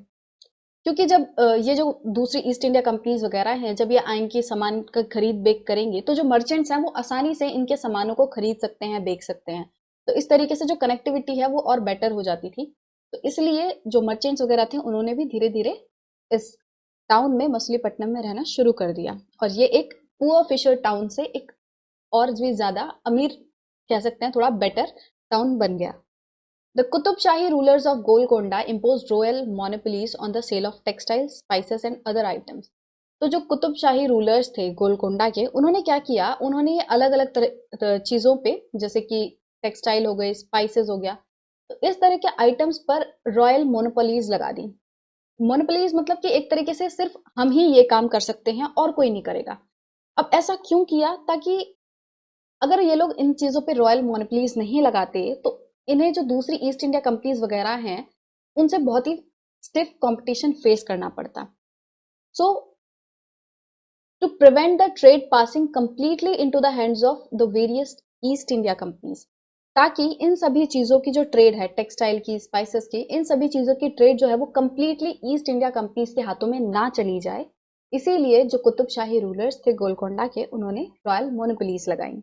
अब इस टाउन में अलग अलग तरह की ट्रेडिंग ग्रुप्स आने लग गए थे। अब जब ट्रेडिंग ग्रुप्स आने लगे तो उनमें बहुत ही ज्यादा कंपटीशन होने लग गया। ठीक है, so fierce competition among the various trading groups, जैसे कि Golconda nobles, Persian merchants, Telugu Komati, Chettis and European traders. तो ये जो अलग अलग तरह के ट्रेडर्स हैं, इनमें बहुत ज्यादा कंपटीशन होने लगा, और जिस वजह से ये जो सिटी है, ये जो टाउन है, वो और भी ज्यादा पॉपुलस एंड प्रॉस्पेरस हो गया, और भी ज्यादा इसमें आबादी हो गई, और भी ज्यादा ये समृद्ध हो गया। अब इस टाइम पे धीरे धीरे जो मुगल्स थे वो भी अपनी पावर गोलकोंडा तक बढ़ाने की कोशिश कर रहे थे, मतलब कि वो गोलकोंडा वाले इलाके को भी अपने कंट्रोल में लेने की कोशिश कर रहे थे। और इस वजह से जो मुगल का जो रिप्रेजेंटेटिव था, गवर्नर मीर जुमला, वो खुद भी एक मर्चेंट था, और उसने क्या किया, जो ये डच एंड इंग्लिश जो ट्रेडर्स थे उनको आपस में लड़ा दिया, राइट, ताकि ये लोग अपने आपस में लड़ने में बिजी हों और जो मीर जुमला हैं वो गोलकोंडा पे अपनी कंट्रोल कर लें। तो इस वजह से इन्होंने जो डच एंड इंग्लिश थे उन्हें आपस में ही लड़ा दिया, और 1686 से लेकर 1687 के बीच में जो मुगल एम्परर थे औरंगजेब, उन्होंने गोलकोंडा को अपने अंडर ले लिया, राइट। अब क्योंकि जो गोलकोंडा है उसका, उसके ऊपर कंट्रोल किसका था, औरंगजेब का, औरंगजेब ने कंट्रोल कर लिया ना। अब क्योंकि औरंगजेब का और मुगल जो सल्तनत है उनका कंट्रोल हो गया, तो जो ये यूरोपियन कंपनीज थी, ये जो डच ईस्ट इंडिया कंपनी हो गई, इंग्लिश ईस्ट इंडिया कंपनी हो गई, तो इन्हें दूसरे ऑल्टरनेटिव की खोज करनी पड़ी। इन्हें दूसरा ऑप्शन ढूंढना पड़ा कि कहाँ पे जाके वो अपनी ट्रेड वगैरह को बढ़ा सकते हैं। अब जब वो लोग दूसरे ऑप्शन की तलाश कर रहे थे तो उन्होंने सोचा कि जो टाउन है, जो एक इम्पोर्टेंट पोर्ट है, वो ऐसा नहीं होना चाहिए कि जो सिर्फ और सिर्फ प्रोडक्शन सेंटर्स से ही कनेक्टेड हो, बल्कि वो सभी तरह की चीजों से कनेक्टेड होना चाहिए। मतलब कि वो, it should combine political, administrative and commercial role. वो एक ऐसा पोर्ट होना चाहिए जिसमें पॉलिटिकल पावर्स भी हो, एडमिनिस्ट्रेटिव पावर्स भी, और कमर्शियली भी वो बहुत अच्छी जगह हो। तो ऐसा ना हो कि वो सिर्फ और सिर्फ एक प्रोडक्शन सेंटर से कनेक्टेड है, बस इतना नहीं होना चाहिए। वो उसमें और भी तरीके, अलग अलग डायमेंशन से वो बहुत ही ताकतवर होना चाहिए। वो पॉलिटिकली भी, एडमिनिस्ट्रेटिव सेंटर्स भी होना चाहिए, और वो कमर्शियली भी बहुत ही अच्छा होना चाहिए। और ये जो इनकी पॉलिसी थी, ये एक न्यू पॉलिसी थी, जिसमें कि इन्होंने सोचा कि जो नया पोर्ट है, it should combine political, administrative and commercial roles. अब धीरे धीरे जो कंपनी है, जैसे जैसे वो दूसरे ऑप्शंस ढूंढने लगी, तो वो बॉम्बे, कैलकाटा एंड मद्रास, इधर पे वो शिफ्ट होने लगी, राइट। अब जब वो इन सिटीज में शिफ्ट हुई तो जो मसूलीपट्टनम था उसकी सिग्निफिकेंस कम होती गई, है ना। मसूलीपट्टनम की सिग्निफिकेंस बड़ी ही क्यों थी, क्योंकि वहां पे बहुत सारे ट्रेडर्स आए, सब आपस में लड़ रहे थे, कंपटीशन था, वहां पे बहुत ज्यादा कमर्शियल एक्टिविटीज हो रही थी। बट जब ये सारे ट्रेडर्स दूसरी सिटीज में चले गए, बॉम्बे, कैलकाटा एंड मद्रास में, इन सिटीज में चले गए, तो जाहिर सी बात है कि मसूलीपट्टनम में जो कमर्शियल एक्टिविटीज हैं, जो ट्रेडिंग है, वो कम हो गई। और अगर ये एक्टिविटीज कम हो गई तो मसूलीपट्टनम धीरे धीरे उसकी जो प्रॉस्पेरिटी है वो भी कम होने लग गई थी। और 18th सेंचुरी के आते आते जो मर्चेंट्स एंड जो प्रॉस्पेरिटी है वो यहाँ से बहुत ही ज्यादा कम हो गई, यहाँ बहुत कम मर्चेंट्स रहने लगे और जो प्रॉस्पेरिटी है वो भी यहाँ पे कम हो गई। Being today nothing more than a dilapidated little town, तो आज भी ये कुछ खास बड़ा टाउन नहीं है, एक छोटा सा टाउन है, तो इसलिए आज भी इसकी इंपॉर्टेंस कम ही है, इतनी ज्यादा नहीं है। सो इस सेक्शन में हमने मसूलीपट्टनम के बारे में जाना। हमने देखा कि वो एक पहले तो पुअर फिशिंग टाउन था, ऐसा टाउन था जहाँ पे बस गरीब मछुआरे वगैरह रहते थे, जहाँ पे फिशिंग ही होती थी। बट धीरे धीरे क्या हुआ, यहाँ पे अलग अलग ट्रेडर्स एंड मर्चेंट्स आने लग गए, ईस्ट इंडिया कंपनी आने लग गई, Dutch and English East India companies आई। तो धीरे धीरे जैसे जैसे यहाँ पे ये अलग अलग मर्चेंट्स वगैरह आने लग गए तो उनमें कंपटीशन बढ़ने लग गया, कंपटीशन बढ़ा तो ये जो शहर है वो और ज्यादा पॉपुलस हो गया और ज्यादा प्रॉस्पेरस हो गया। बट हमने देखा कि लगभग 17th सेंचुरी के एंड तक जो गोलकोंडा है उस पर औरंगजेब ने कब्जा कर लिया था, और इसीलिए ये जो दूसरे ट्रेडर्स थे, जो ईस्ट इंडिया कंपनीज थी, उन्हें दूसरा ऑप्शन ढूंढना पड़ा। तो धीरे धीरे वो ये मद्रास, बॉम्बे एंड कैलकाटा जैसे सिटीज में शिफ्ट हो गए, और जिस वजह से ये जो मसूलीपट्टनम है उसकी सिग्निफिकेंस कम हो गई, ये एक पुअर टाउन बन गया। मतलब कि अब ये इतना ज्यादा प्रॉस्पेरस नहीं है, अब ये जस्ट एक नॉर्मल टाउन है, इसमें इतना ज्यादा कुछ खास इंपॉर्टेंस नहीं रह गई है, right. New towns and traders. So इस सेक्शन में हम नए टाउन्स के बारे में देखेंगे और देखेंगे कि उन टाउन्स में किस तरह के ट्रेडर्स थे, किन चीजों में ट्रेडिंग होती थी। तो पिछले सेक्शन में हमने मसूलीपट्टनम के बारे में जाना और फिर देखा कि जब गोलकोंडा पर औरंगजेब ने कब्जा कर लिया था तो उसके बाद ये जो ईस्ट इंडिया कंपनीज थी वो दूसरी सिटीज में जाके शिफ्ट हो गई, जैसे कि कैलकाटा, मद्रास एंड मुंबई। ठीक है, तो अब आगे देखते हैं कि in 16th and 17th centuries the European countries were searching for the spices and textiles. तो जो यूरोपियन कंट्रीज थी वो लोग 16th एंड 17th सेंचुरी के टाइम पे स्पाइसेस मतलब मसाले, टेक्सटाइल मतलब जो कपड़े होते हैं, उनकी सर्च कर रही थी, उनको ढूंढ रही थी कि वो किस मार्केट में मिलते हैं, ये सब, राइट। अब ऐसा क्यों, क्योंकि ये जो चीजें हैं, जो स्पाइसेस एंड जो टेक्सटाइल्स हैं, ये यूरोप एंड वेस्ट एशिया में बहुत ज्यादा फेमस हो चुकी थी, पॉपुलर हो चुकी थी। अब इंडिया की ये जो टेक्सटाइल्स हैं, जो स्पाइसेस हैं, वो बहुत ज्यादा फेमस हो रही थी, इंडिया में बहुत ज्यादा ट्रेडिंग हो रही थी, बड़े बड़े मर्चेंट्स थे, तो इसलिए यहाँ पे बहुत ही ज्यादा अपॉर्चुनिटीज थी कि कोई बहुत ज्यादा पैसा कमा सकता है, ट्रेड कर सकता है। तो बहुत सारी अपॉर्चुनिटीज इंडिया में लोगों को दिख रही थी, इसलिए जो इंग्लिश, डच एंड फ्रेंच लोग थे, इन्होंने अपनी ईस्ट इंडिया कंपनीज बनाई। किस लिए बनाई? ताकि ये लोग इंडिया में आए और यहाँ के जो अपॉर्चुनिटीज हैं, जो ट्रेडिंग अपॉर्चुनिटीज इनको मिल सकती हैं, वो देखें और अपना जो कमर्शियल और इनकी जो कमर्शियल एक्टिविटीज हैं ताकि उनको ये एक्सपेंड कर सकें। सो ईस्ट इंडिया कंपनी ही क्यों नाम रखा? तो आप देखोगे कि जो यूरोप है वो हमारे वेस्ट में है, राइट। यूरोप जो है वो एशिया के वेस्ट में है। अब यूरोप के हम कौन से साइड है? ईस्ट तरफ। तो जो कंपनीज ईस्ट तरफ आके इंडिया में कमर्शियल एक्टिविटीज का देखेंगे कि किस तरह वो एक्सपेंड कर सकते हैं, तो इसीलिए उन लोगों ने क्या नाम रखा है? ईस्ट, क्योंकि इंडिया जो है उनके ईस्ट तरफ पड़ता है, तो ईस्ट इंडिया कंपनी, तो उन लोगों ने इस तरीके से नाम रखा, राइट। तो इन्होंने अपनी कंपनीज बनाई ताकि वो अपनी कमर्शियल एक्टिविटीज को यहाँ पे एक्सपेंड कर सकें। तो शुरुआत में जब ये ईस्ट इंडिया कंपनीज आई थी तो हमारे इंडियन जो बड़े बड़े ट्रेडर्स थे, जिनके पास बड़ी बड़ी शिप्स वगैरह थी, बहुत बड़े अमाउंट में वो लोग ट्रेडिंग करते थे, जैसे कि मुल्ला अब्दुल गफूर हो गए, वीर जी वोरा हो गए। तो इस तरह के जो बड़े बड़े इंडियन ट्रेडर्स थे, इन्होंने काफी compete किया इन कंपनीज के साथ। बट क्योंकि जो यूरोपियन कंपनीज थी बहुत पैसे वाली थी, बड़ी आधुनिकता थी इन सबके पास, तो इन लोगों ने क्या किया, इन लोगों ने इनकी जो नेवल पावर है, इनकी जो नेवी है, उसकी मदद ली और जो सी ट्रेड है उसको पूरा अपने कंट्रोल में ले लिया। सी ट्रेड मतलब जो समुद्र के रास्ते जो भी ट्रेड वगैरह हो रही है, तो उसको अपने कंट्रोल में ले लिया और एक तरह से जो हमारे इंडियन ट्रेडर्स थे उनको मजबूर कर दिया कि वो इन कंपनीज के लिए एजेंट की तरह काम करें। और अल्टीमेटली जो इंग्लिश है, हमने देखा कि 3 तरह के ईस्ट इंडिया कंपनीज बनी थी, इंग्लिश, डच एंड फ्रेंच। तो इनमें से जो इंग्लिश वाली ईस्ट इंडिया कंपनी है, जो इंग्लिश लोग थे, वो लोग बहुत ज्यादा सक्सेसफुल हो गए वो कमर्शियली भी सक्सेसफुल हो गए और इन्होंने अपनी पॉलिटिकल पावर भी स्टैब्लिश कर ली हमारे सब कॉन्टिनेंट पे।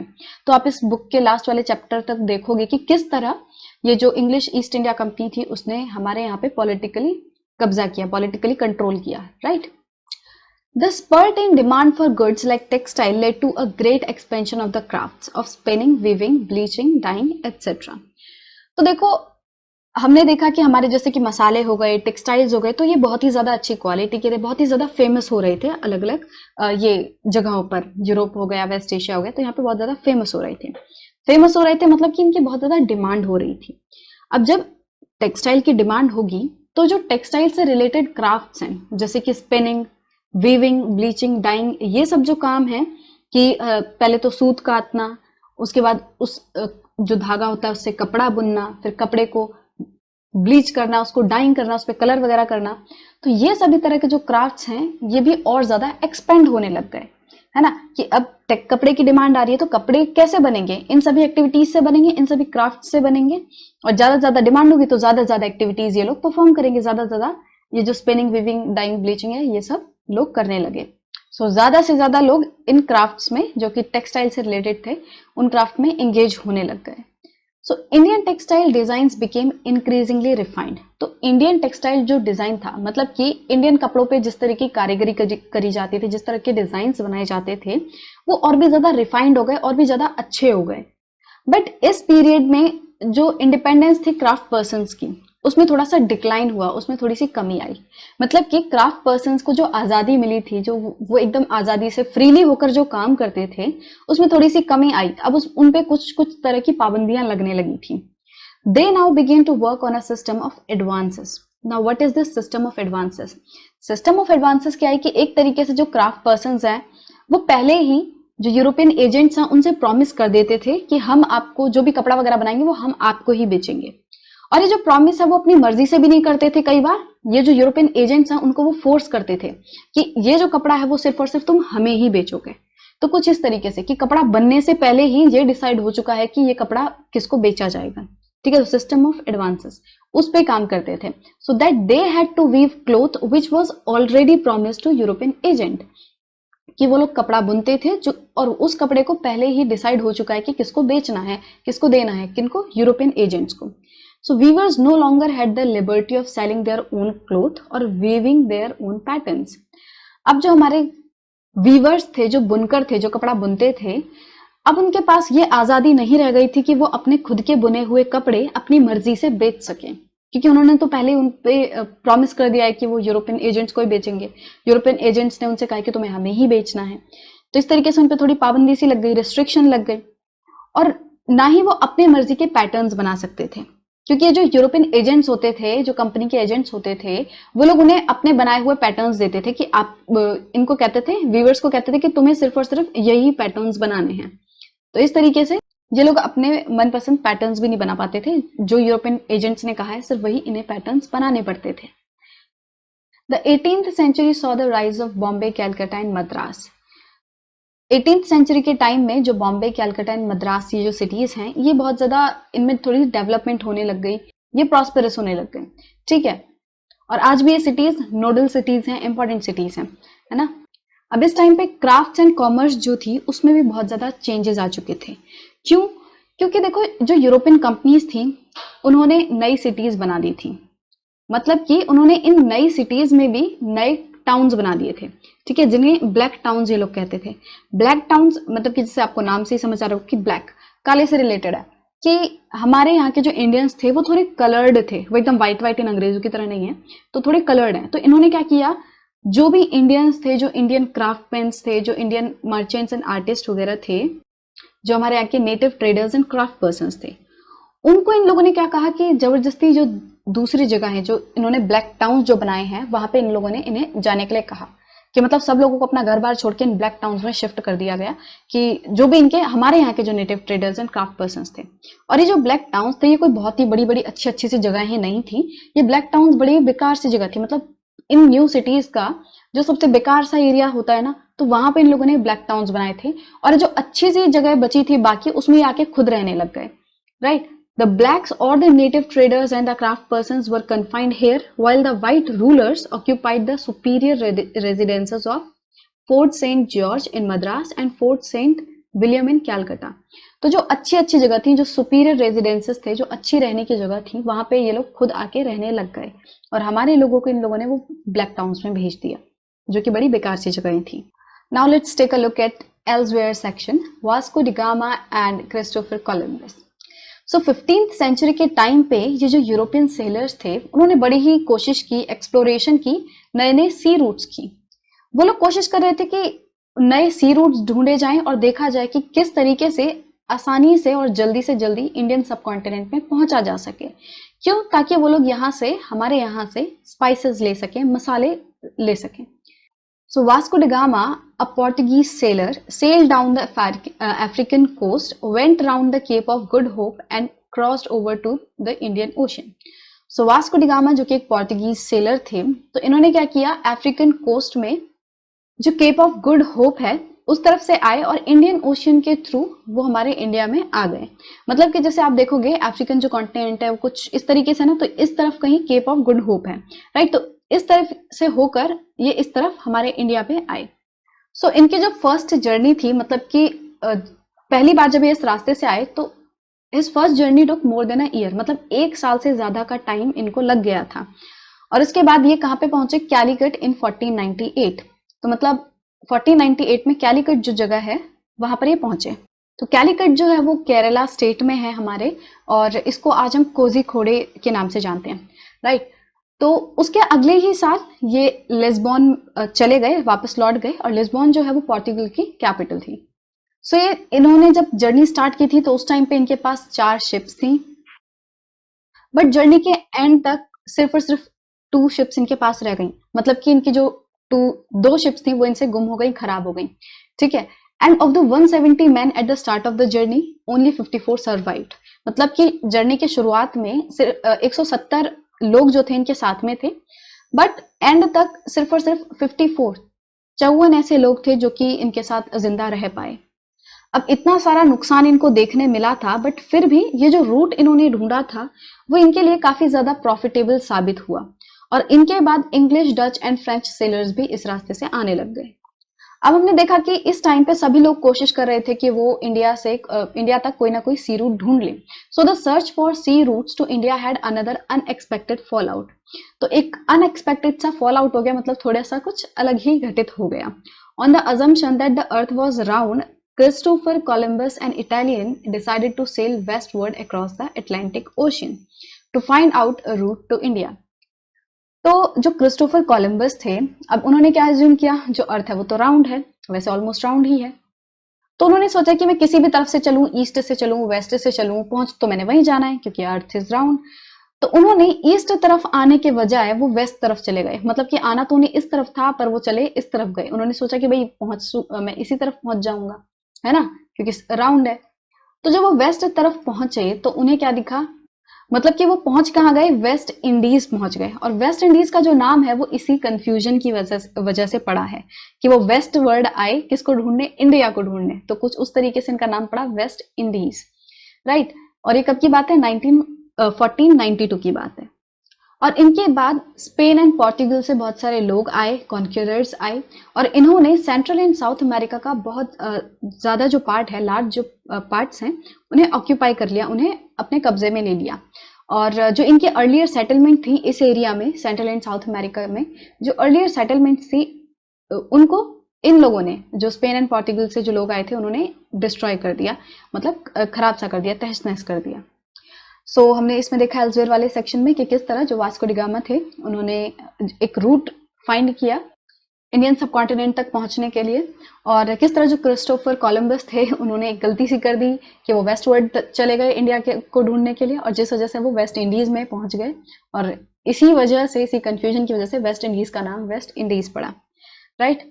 और ऊपर वाले सेक्शन में हमने देखा कि किस तरह से जो हमारे new towns and traders emerge हुए, किस तरीके से जो बंगाल में मतलब कैलकाटा, मद्रास एंड जो मुंबई थे वो राइज होने लग गए, उनकी वो प्रॉस्पेरिटी जो है वो थोड़ी बढ़ने लग गई, वहाँ पर ट्रेडिंग बहुत ज़्यादा होने लग गई, और अलग अलग जो ईस्ट इंडिया कंपनीज थी वो हमारे सब कॉन्टिनेंट में आने लगी और यहाँ पे अपनी पावर स्टैब्लिश करने लगी। और हमारे क्राफ्टमैन्स को बहुत ज़्यादा कंट्रोल किया उन लोगों ने, बहुत ज़्यादा सप्रेस किया और ब्लैक टाउन्स वगैरह बना दिए इन नई सिटीज़ में, जिसमें कि हमारे लोगों को भेज दिया गया। तो ये सब चीज़ें हमने इस सेक्शन में देखी और इसके साथ ही हमारा ये जो चैप्टर है, chapter number 6 of class 7th history, ये खत्म होता है। उम्मीद करती हूँ कि आप सबको ये चैप्टर अच्छा लगा होगा, समझ आया होगा। और अगर अच्छा लगा है तो प्लीज़ लाइक कर दीजिए, अगर नए हैं चैनल पे तो सब्सक्राइब भी कर दीजिए और बेल आइकन भी दबा दीजिए ताकि सभी नोटिफिकेशंस आपको मिलती रहें। तो मैं अब नई वीडियो में मिलूंगी एक नए चैप्टर के साथ। तब तक ध्यान रखिए, पढ़ते रहिए। ठीक है, बाय बाय।